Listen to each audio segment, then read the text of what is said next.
Мәдәният йортында узган концерт тамашаның нигезенә дә нәкъ менә гаиләләрнең бердәмлеге, әти, әни һәм балаларның уртак мәхәббәте, бер-береңә хөрмәт билгесе турындагы мәгънә салынган иде. Бу көнне концерт барышында сәхнәгә күтәрелгән һәр гаиләнең осталыгын, бердәмлеген һәм бер-берсенә булган хөрмәтен, ярату хисләрен күрергә мөмкин булды.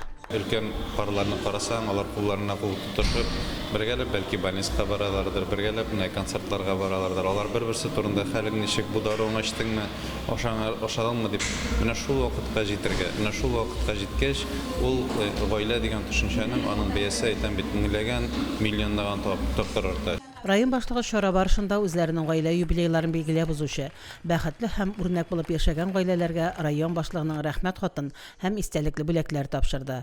Концертта 200-дән артык гаилә катнашты. Гаиләләр төрле өлкәләрдә авыл хуҗалыгы, мәгариф, мәдәният, сәламәтлек саклау, төзелеш һәм башка өлкәләрдә хезмәт куялар.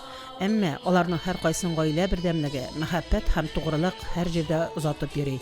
Элиза һәм Рафаэль Хуҗиннар гаиләсе концертта чыгыш ясаучы иң яшь һәм иң яңа гаилә дуэты булдылар. Алар «Тиңнәдем мин сине» дип исемләнгән җыр башкардылар.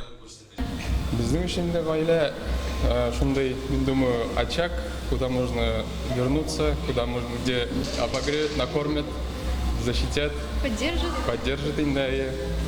Шуңа күрә без инде бүген шул җырыбызны җырларга дип килдек. Без аны туйда җырлаган идек. Шуңа безнең өчен ул инде шундый символический җыр була инде. Гаилә гомер шишмәсе дип исемләгән концерт һәр тамашачыга бик ошады. Гаилә ныклыгын, бердәмлеген саклап, мәхәббәттә яшәгән парлар һәрвакыт күңелдә зур хөрмәт һәм соклану хисләре уята. Шундый гаиләләребез күп булсын. Шушы матур һәм мәхәббәтле гаиләләрдә бәхетле сабыйлар күбрәк тусын. Фәридә Гайнетдинова, Динар Нуртдинов, Мөслим телевидениесе.